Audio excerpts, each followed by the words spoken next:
Let me show you what we've been up to. Hey friends, Crystal Keim here, and today I want to give you guys a little garden tour, show you what we've been up to, what all the projects are that we have been working on. This year we added a lot of raised beds, if you can't see that. 18 beds, plus Joshua's little one, and everyone that we have shared this with kind of thinks we're a little nuts, I think. They're like, how much do you need?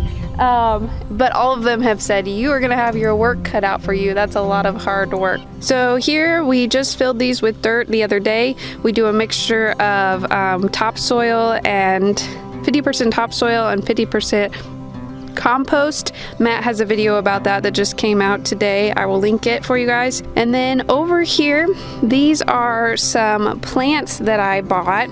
I bought some plants because I have still not mastered the art of starting seeds indoors. I try it every year. There's a few things that do okay, but I am not very good at it. So I will show you my fails. These here are all of my pots of things that I've killed. And then these are all my failed cabbages. There's one. Here's one that has died. More failed. This is another watermelon that I killed. I am great at growing seeds doing direct sow. I have no problem with that. It's this growing inside thing that I can't seem to master. I will get it one of these days. Okay, so these 6 right here are broccoli.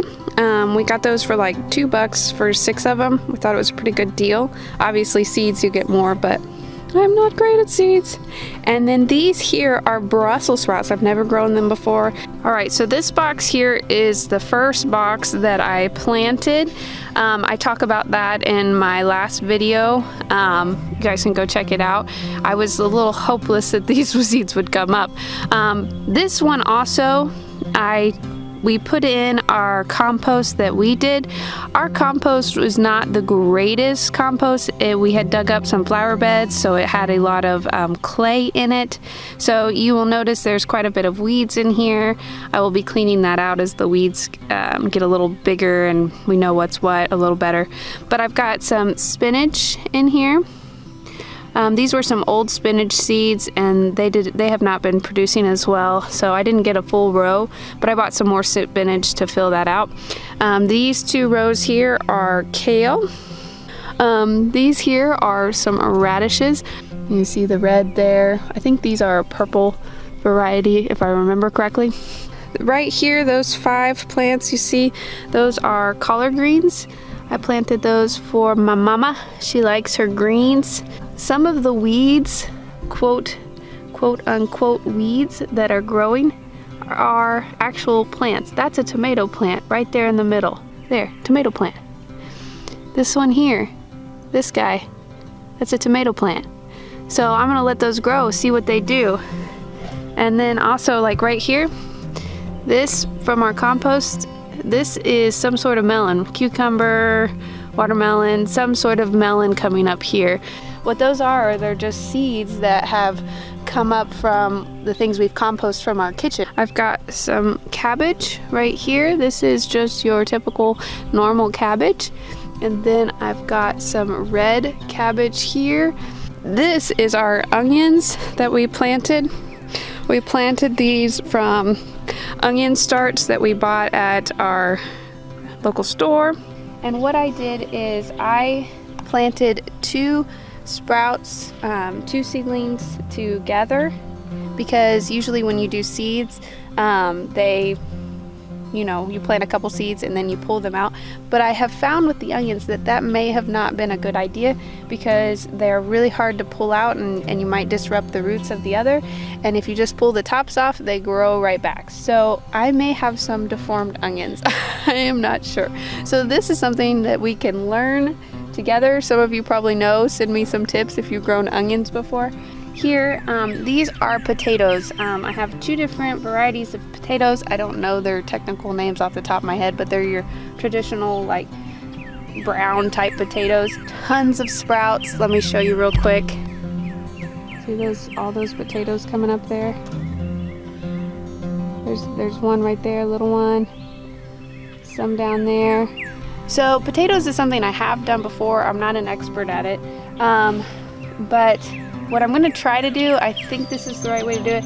I have these trenches dug down a little bit, and as they all sprout, I'm gonna add dirt to it and kind of fill it in, and as you start seeing more, fill it in, and I believe that you'll get more potatoes that way. We will see. Let's see how it works out. And right here in the middle where I don't have it trenched out yet, I'm gonna plant purple potatoes. Oh my goodness, they are my favorite. I don't know that they taste that much different, but they're purple. Who doesn't love a purple thing? Like, you can find purple any vegetable pretty much, and we don't see that in the store, and so it's my favorite color. I love growing it. We have purple green beans, you have purple potatoes, purple peppers, you know, purple onions, you name it. You can find purple pretty much anything. So that's one of the reasons why I like growing stuff on my own. Just get a beautiful color variety. All right, so in this bed here, you won't see anything, but I just planted some garlic in the back row there. So we will be having some garlic. I'm a little bummed because last year I found a good deal on some strawberry plants. They were like 99 cents, but they were kind of small and a little sickly. They didn't survive the heat of the summer. They just didn't get established well enough. So I had to buy all new strawberries this year. And I was really kind of bummed because I had a strawberry last year that had pink blossoms, which I was so excited about, but I never got to enjoy. So I brought some hardier strawberry plants. I'm also kind of bummed because there were so many things at our old house that we had gotten established and we were just going to start reaping the benefits of, and then we moved, which the move is great, but I'm bummed because we had a full bed of strawberries and they were just starting to produce the really big juicy strawberries. So whoever's got my old house, hopefully you didn't take those out. You have strawberries a lot. And we had established some asparagus. If you know anything about asparagus, it comes back every year, but it takes several years to establish and get growing, and ours was just starting to produce. We had six or eight fruit trees that were just getting established and we're going to start growing. We put a lot of work into it, but this one's going to be even better. So I'm looking forward to some strawberries. But one thing I'm super stoked about is these mama jammas right here. Look at these guys. These are peas. They are thriving and growing great. We will get some nice peas. It's looking so good. These I actually overseeded. You'll probably remember in some of my videos, if you've been following me, Little Man eating the peas.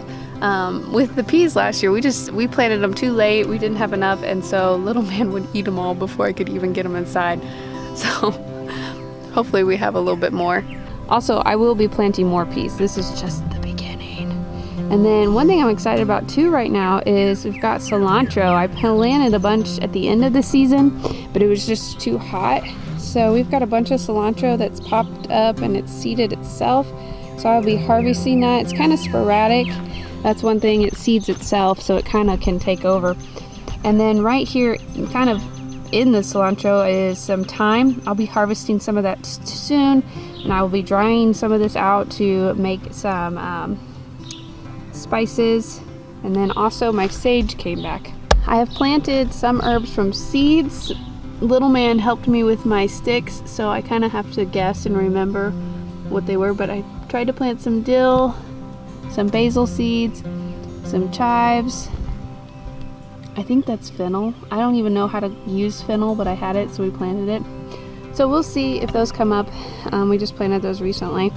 And then I also planted a row of carrots. Can't you see by our marker that that's what that is? It's carrots.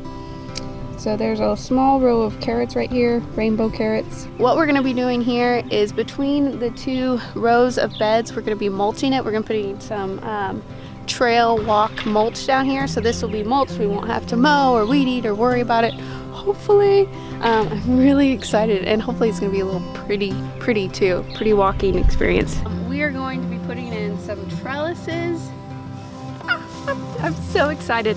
I've wanted to put these trellises in ever since I saw them at Roots and Refuge Farm. I will link their video. It's a YouTuber that I follow that I really like, and she has these trellises they do. and they have a video showing you how to make them. Ours isn't completed yet, but check out their video. We're also going to be adding these trellises at either end of the garden on the entryway to the path. We'll be putting things on these like you can put things like cucumbers, peas, your pole green beans, your melons, even tomatoes, just any sort of vining plant you can put on these trellises and grow them. So we're gonna be doing a couple different ones of those. We're gonna try out 3 this year, see how it goes, and then we might add some more. All right, so these are our berry bushes from last year. We got a blackberry bush, a raspberry bush. We've got a pink lemonade blueberry bush. This one has blooms on it.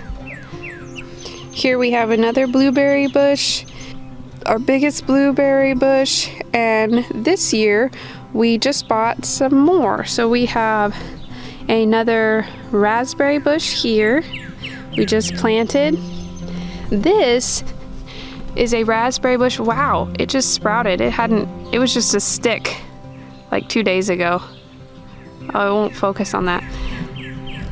But this is going to be a gold raspberry. It's like called fall gold or something like that. That's going to be awesome. And then we have 2 more blackberry bushes that Matt put in.